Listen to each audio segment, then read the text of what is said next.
Hekuri është një nga materialet më të forta në tokë.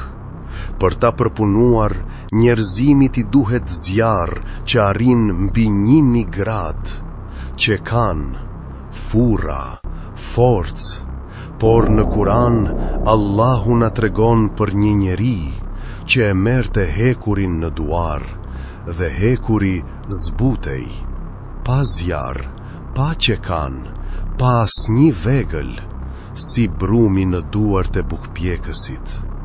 Ky njeri nuk ishte kovaç I thjesht, ishte mbret, ishte profet. Dhe mrekullia që Allahu I dha atij fsheh një mësim që shumica e njerëzve sot e kanë harruar plotësisht. Para se të vazhdojmë, nëse ky kanal të ndihmon ta kujtosh Allahun, mbështete këtë kanal musliman duke u abonuar. Lëre një pëlqim që kjo kujtes të arrijë në më shumë zemra dhe shkruaj në komente Subhanallah ose një mendim nga kjo video. Ndoshta një veprim I vogël nga ti bëhet shkak që dikush tjetër të kthehet tek Allahu. Tani, të kthehemi te historia. Njeriu për të cilin po flasim është Daudi alayhi salam, profeti I Allahut, mbreti Beni Israilve, babai I Sulejmanit alayhi salam. Allahu e përmend në Kur'an me nderim të veçantë. I dha mbretëri, I dha urtësi, I dha një zë që bënte malet dhe zogjt të madhëronin Allahun bashk me të. Dhe I dha një mrekulli që nuk ja dha askujt tjetër. Ja zbuti hekurin. Por këtu lind pyetja që do të na shoqëroj gjatë gjithë kësaj videoje. Pse pikërisht hekuri? Allahu mund t'i jepte Davudit ari pa hesap, mund t'ia mbushte thesaret me pasuri. Në vend të kësaj, I dha aftësinë të punojë metalin me duart e veta. Deri në fund të kësaj videoje, do ta kuptosh pse kjo mrekulli nuk u ruajt në Kur'an vetëm për të na informuar, por për të ndryshuar mënyrën si e shef punën tënde, sprovat e tua dhe vetë zemrën tënde. Dhe në fund, do të zbulosh lidhjen e fshehtë mes hekurit të Davudit dhe zemrës sate. Para se të ishte mbret, Davudi ishte një djalosh I ri në ushtrinë e Beni Israilve. Populli I tij ishte përballur me një armik të frikshëm, Xhalutin dhe ushtrinë e tij. Kurani na e tregon këtë moment në suren El Bekare. Besimtarët e pakt, të lodhur, të sprovuar, që mbdruan përballë një forcë shumë më të madhe. Dhe thanë, sa herë ka ndodhur që një grup I vogël me lejen e Allahut ka mposhtur një grup të madh. Allahu është me durimtarët.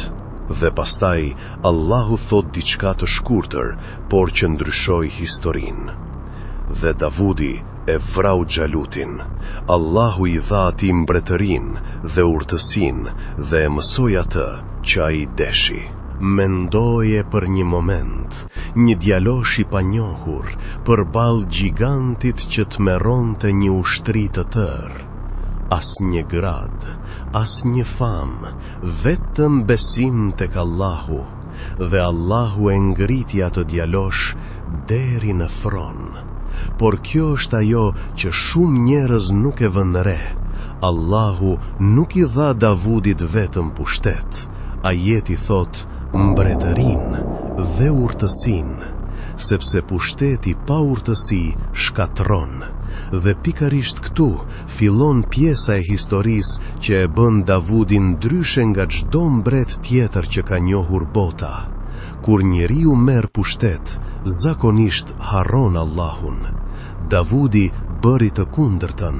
Sa më shumë I dha Allahu, aq më shumë adhuroi. Profeti Muhammed sallallahu alaihi wasallam ka thënë në hadithin e sakt që e transmetojnë Buhariu dhe Muslimi: namazi më I dashur tek Allahu është namazi I Davudit, dhe agjërimi më I dashur tek Allahu është agjërimi I Davudit. A I flinte gjysmën e natës, falej 1/3 e saj dhe flinte 1/6, dhe agjeronte një ditë po, një ditë jo. Ndalo këtu, ky ishte njeriu më I pushtetshëm I kohës së tij, me përgjegjësi mbi një mbretëri të tërë. E megjithatë, çdo natë ngrihej nga shtrati dhe qëndronte para Allahut, dhe çdo ditë të dytë agjeronte, jo për një muaj, jo për një vit, për gjithë jetën, dhe Allahu I dha një dhuratë tjetër, zërin. Allahu thot në surën Sebe: ne I dham Davudit mirësi nga ana jonë. O male, madhërojeni Allahun bashk me të, edhe ju zogj. Dhe në surën Sad, Allahu thot se I nënshtroi malet që të madhëronin bashk me të në mbrëmje dhe në mëngjes, dhe zogjt mblidheshin rreth tij.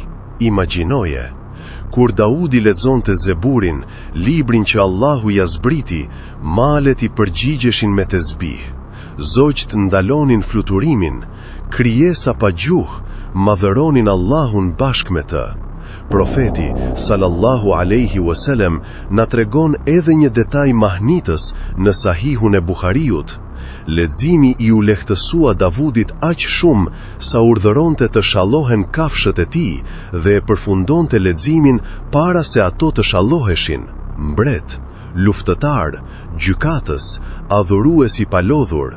Por tani vjen mrekullia për të cilën u mblodhëm, dhe kjo është pjesa ku historia bëhet edhe më e fuqishme. Allahu thot në surën Sebe: dhe ne I azbutëm atij hekurin. Bëj parzmore të gjera dhe thuri mirë hallkat e tyre, dhe bëni vepra të mira. Vërtet, unë shoh atë që ju punoni. وَلَأَلَنَّ لَهُ الْحَدِيدِ ne jazbutëm atij hekurin. Dietarët e tefsirit, mes tyre Ibn Kathiri, duke përcjell nga Katadeja dhe Hasan el Basriu, shpjegojnë se hekuri bëhej në duart e Davudit si brum, si dyll, e formonte pa e futur në zjarr, pa e rrahur me çekan. Mendo çfarë do të thotë kjo? Çdo farkëtar në histori ka pasur nevojë për flak që djeg gurin, për të përkulur qoftë edhe një shufër të vet me hekuri. Davudit I mjaftonin duart. Dhe çfarë bëri me këtë mrekulli? Allahu ne tregon në surën El Enbiya: dhe ne e mësuam atë artin e bërjes së parzmoreve për ju, që t'ju mbrojnë në luftën tuaj. A jeni ju mirënjohës? Dietarët përmendin se para Daudit mbrojtja e luftarave bëhej me pllaka të rënda metalike, të ngurta që e pengonin lëvizjen. Daudi me mësimin e Allahut thuri hekurin halk pas halke, unaz pas unaze, dhe krijoi parzmoren e thurur, të fortë si hekuri, të butë si pëlhura. Prandaj Allahu I thot në ajet: thuri mirë halkat e tyre, as shumë të gjera që të mos mbrojnë, as shumë të ngushta që të mos thyhen. Për sosmëri, edhe në punë dore. Por prit, këtu fshihet një detaj që shumë njerëz e humbasin. Pse një mbret do të punonte fare?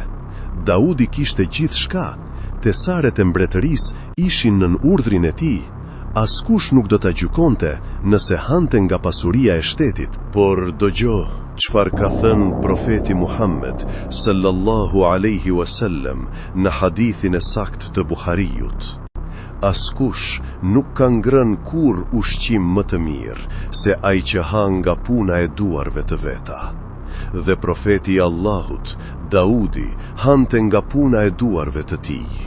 Mbreti që hante vetëm atë që e fitonte vet. Dhe tani kthehu te mrekullia. Allahu nuk ja zbuti hekurin Daudit që ai të ndërtonte pallate për vete. Nuk ja zbuti që të mbushte thesaret. Ja zbuti që ai të punonte, që të hante buk halal të fituar me djersën e tij, dhe që të mbronte të tjerët, sepse parzmoret që bënte ruanin jetët e besimtarëve në luftë. Këtu qëndron mësimi i harruar që premtova në fillim. Ne sot e shohim punën si poshtërim. Duam pasuri pa lodhje, duam rezultate pa durim. Dikush turpërohet nga zanati i tij, nga duart e tij të ashpra, nga rrobat e tij të punës, ndërsa Allahu, kur i dha një profeti dhe mbreti një mrekulli madhështore, ja dha në formën e një zanati.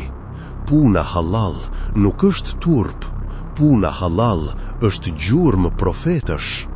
Dhe vëre edhe një detaj në ajetin e sures Sebe. Me njëherë pasi përmend parzmoret, Allahu thot, dhe bëni vepra të mira, vërtet, unë shoh atë që ju punoni. Allahu e lidhi zanatin me veprat e mira, sepse për besimtarin edhe puna është adhurim, kur bëhet me nijet të pastër dhe me ndershmëri. Por historia e Davudit ka edhe një shtresë më të thellë, dhe pjesa tjetër ndryshon gjithçka. Kur Allahu e përmend Davudin në suren Sad, e përshkruan me një fjalë të vetme, që përmbledh gjithë jetën e tij. Kujtoje robin ton Davudin, të fuqishmin. Vërtet, ai ishte e vab, ai që kthehej vazhdimisht tek Allahu. E vab, jo i përsosur, jo pa gabime, por ai që kthehet, gjithmonë, pa u lodhur. Dhe Kurani na tregon një ngjarje nga jeta e tij. Një ditë, 2 palë në mosmarrveshje hynë tek ai në vendin e tij të adhurimit, në mënyrë të papritur. Daudi u tremb. Njëri tha, mos u frikso, jemi 2 palë në grindje, gjyko mes nesh me drejtësi. Njëri kishte 99 dele, tjetri vetëm 1, dhe i pasuri kërkonte edhe atë të vetmen. Daudi gjykoi se kërkesa e të pasurit ishte pa drejtësi, por në atë çast, Daudi kuptoi se Allahu po e sprovonte. Dhe çfarë bëri? Kurani thot, ai kërkoi falje nga Zoti i tij, ra në sejdë dhe u kthye me pendim. Dhe ne ja falëm atij atë, dhe vërtet, ai ka tek ne afërsi të madhe dhe kthim të mirë. Vëre kujdesin e Kuranit. Allahu nuk na tregon detaje të gjata, nuk na jep skena dramatike, na tregon vetëm thelbin, sprov, sejdë, falje, afërsi. Rreth kësaj ngjarjeje janë përhapur tregime të shumta nga burime jo të besueshme, tregime që nuk i takojnë pozitës së një profeti. Dietarët e mëdhenj i kanë refuzuar ato. Ne qëndrojmë vetëm tek ajo që ka thënë Allahu, dhe Allahu e di më së miri të vërtetën e plot. Por mësimi është i qartë si drita. Edhe më të mirët e krijesave kthehen tek Allahu me sejdë dhe lot. Atëherë ti, pse mendon se gabimi yt është fundi yt? Pas sejdës së Daudit, Allahu nuk e poshtroi. I tha, o Davud, ne të kemi bërë më këmbës në tokë, andaj gjyko mes njerëzve me drejtësi. Pas pendimit, erdhi nderimi. Ky është Zoti yt, dhe tani, laku i fundit, lidhja mes hekurit të Davudit dhe teje. A e ke ndjerë ndonjëherë zemrën tënde si hekur? Falesh, por nuk ndjen asgjë. Dëgjon Kur'an, por syri nuk loton. Bën mëkat dhe nuk të dhemb më si dikur. Dhe thua me vete, zemra ime është ngurtësuar. Për mua nuk ka më shpresë.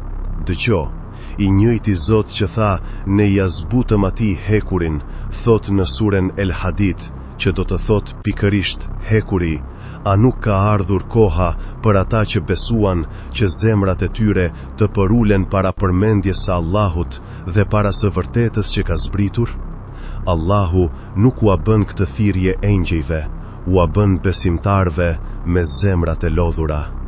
Dhe profeti sallallahu alaihi wasallam ka thënë në hadithin e sakt të Muslimit, vërtet zemrat e bijve të Ademit janë mes 2 gishtave të të gjithëmëshirshmit, si një zemër e vetme, ai e kthen atë si të doj. Zemra jote nuk është në duart e mëkateve të tua, nuk është në duart e së kaluarës sate, është mes gishtave të Rahmanit, ati që zbuti hekurin pa zjarr. Ai vjen rënd të zbus një zemër që po I lutet. Mrekullia e Davudit nuk u ruajt në Kur'an që ne të mahnitemi me metalin. U ruajt që sa herë ta ndjesh zemrën gur ta kujtosh, zbutja është në dorën e Allahut dhe rruga drejt saj është rruga e Davudit. Puno halal, adhuro natën dhe sido që të rëzohesh, kthehu. Bëhu e vab. Një ditë, duart e tua do të ndalojnë së punuari. Zemra jote do të ndaloj së rahuri dhe do të qëndrosh para atij që ja zbuti hekurin Davudit. Atë ditë nuk do të pyesin sa pasuri grumbullove. Do të shihet a ishte buka jote halal, a ishte nata jote me sejdë apo vetëm me gjumë, a u ktheve pas çdo gabimi apo u dorëzove. Daudi ishte mbret dhe punonte me duart e tij. Ishte profet dhe binte në sejdë duke kërkuar falje. Kishte malet që madhëronin me të dhe prap e ndante natën për Allahun.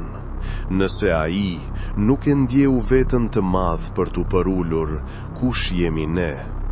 Mos prit zemër të butë pa e ulur ballin në tokë. Mos prit bereqet në buk haram dhe mos thuaj kur është vonë përderisa zemra jote ende re. O Allah, ti që ja zbute hekurin Davidit, zbuti zemrat tona për përmendjen tënde. O Allah, na jep rizk halal, na mjafto me halalin tënd nga harami, dhe na bëj nga ata që han nga puna e duarve të tyre me ndershmëri. O rrotulluesi zemrave, por forcoje zemrën tonë në fen tënde. Na bëj nga ata që kthehen tek ti sa herë që rëzohen. Amin. Nëse kjo kujtes ta preku zemrën, ndaje me dikë që mund të ketë nevojë për shpresë sot. Ndoshta një zemër diku po pret pikërisht këtë fjalë. Allahu ju ruajt. Selamu alejkum wa rahmetullahi wa barakatuhu.